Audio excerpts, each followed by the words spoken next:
Hey you, and welcome to this video where I will show you how to deactivate your Instagram account. Not delete, but just deactivate.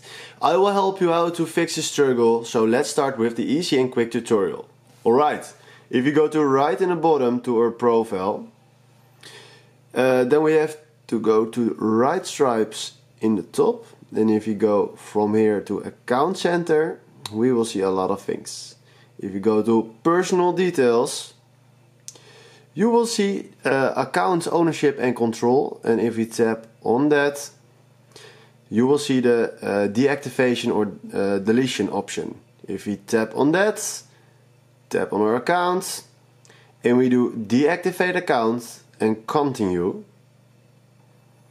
then we have to fill in our passwords. That is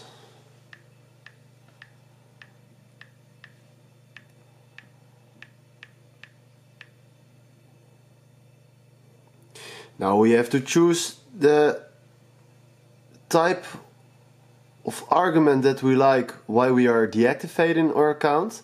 So too many ads, I hate ads to be honest. Continue and then continue again. Deactivate account.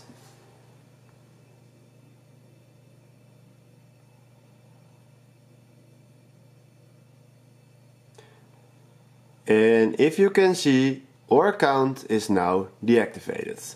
Alright, if this tutorial was helpful, please smash a like. I wish you a very good day, and hopefully I will see you more often in my videos. Ciao!